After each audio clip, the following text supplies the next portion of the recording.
to you. This is the pre-weekend party, isn't it, Dr. Pre-weekend party, yes. Mm-hmm. Pre-weekend party. So if you've never been to one of these before, this is Free Advice Friday. I ask him questions that you submitted. He gives you his professional advice. That I really want to answer. And then I just sit here. Yes. Me and the skeleton.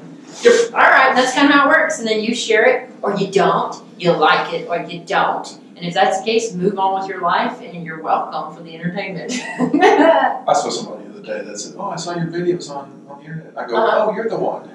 Oh, that's funny. You're the only one. You're the one person. The one person.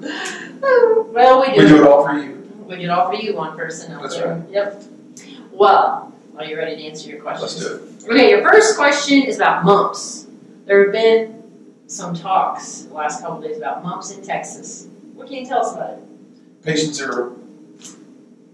Would you ever see the zombie episodes, Walking Dead? Oh yeah, I will watch all zombie movies. Well, it's Patient Zero. Okay. Yeah. People come across the border, not vaccinated, bringing mumps in the United States. So they get in contact with other people that are within that community that have not received the vaccine, other immigrants. Yeah. And then there's the people in the United States that have been vaccinated against it, and they're going to get it too. Yeah. So that's what's causing it. Okay, what are mumps exactly? You know, it's part of a viral family. I think it's like paramyxo, or I think the virus itself is called a rubeolar virus. Rubeolar. Yeah, it just attacks the salivary glands. It can attack your pancreas, can attack your ovaries, and family jewels. Causes sterility in adults. Oh, okay. That's not very common. Maybe. So it's like not the end of the world. You can cure it. No, it's self-limited, no treatment. Oh. Yeah, it's just kind of like a little viral thing. And then it just moves on. Yeah. But like, it's preventable. That's the big thing. It's like, come on, guys. That's right. Measles, mumps, rubella, and the bee vaccine, which is varicella. They get the chickenpox vaccine with it now too. So here's a fun thing. The other day, I was talking to them about vaccination, and they said, okay, so here's my question. Why are some people so upset about vaccinating kids, not vaccinating your kids? Most people vaccinate your kids. If you don't want to vaccinate your kids, that's fine. Maybe your kid gets this. What's the harm if your kid gets it and my kid's been vaccinated? And I thought, well, that's an interesting point. But apparently there's more to that story, right? For example, not all kids can get vaccinated right away for certain types of things. True. And there's just some other reasons, right? That it's like more dangerous than just, oh, well, you've been vaccinated, so you should be fine. Well, there are populations more at risk. Yeah, I mean, certain times when you get the vaccine, you don't get the immunity from it, so you actually get a mild case of the mumps, I suppose. But for the most part, they're pretty harmless. Yeah, but there are some diseases that are not, like polio, for example. Well, sure. I mean, so, you know, if the majority of the population's been vaccinated with polio, what populations are at risk?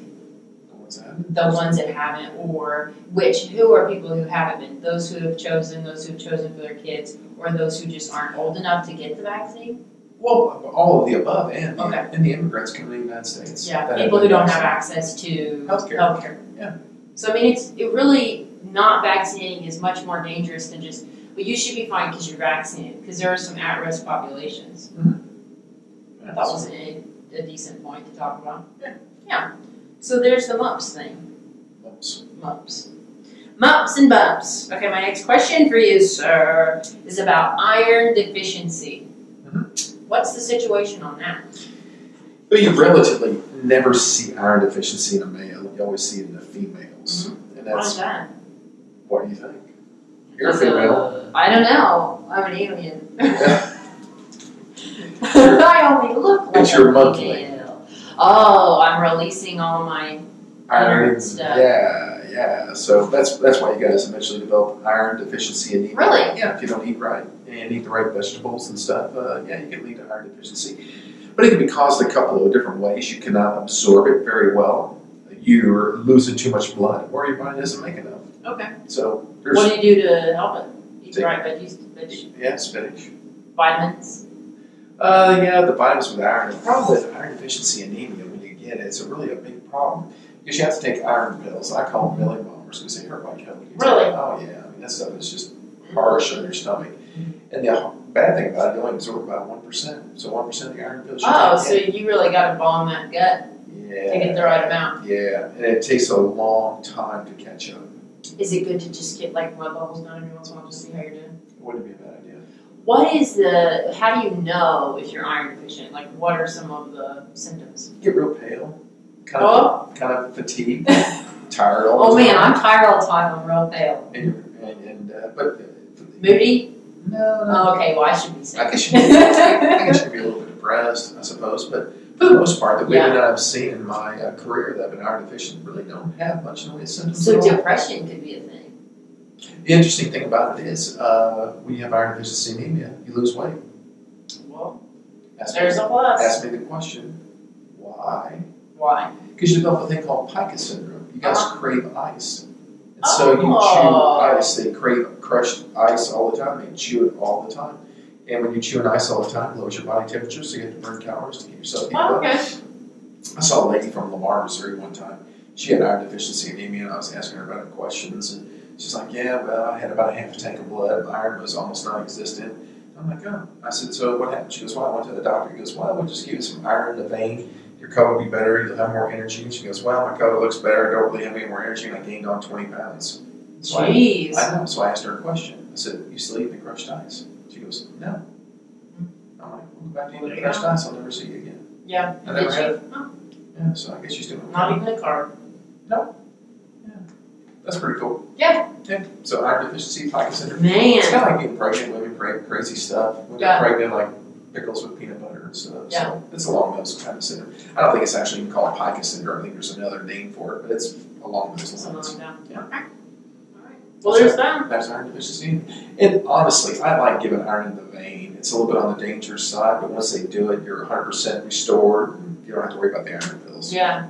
But it's when do you do that? When? Can you do that at the surgery care? Or is that something you have to do at a hospital? No, you have to do it in a hospital setting because there's the risk of anaphylaxis. You could die. Well, we don't want that. I mean, I've done it before because I ain't worried about it. I mean, yeah. If I can't breathe, I'll breathe for them. I can take care of that. Yeah. But not here. Yeah. So, okay. I think it's relatively safe. So maybe just get your blood levels checked. Yeah, just hemoglobin hematocrit. That's all you really need. Okay. And some indices. I'll tell you what you need now. I need to do that. Relatively cheap test. Yeah. I need to get my blood looked at. Well, that's all your questions. Good. Get your DNA examined while you're there, too. Get my DNA. Like, you're not of this earth. We can't help you. Well. You have no relatives on this planet. Yes. Yes. You guys have a good Friday. You have a good one. Thanks for watching. We'll see you.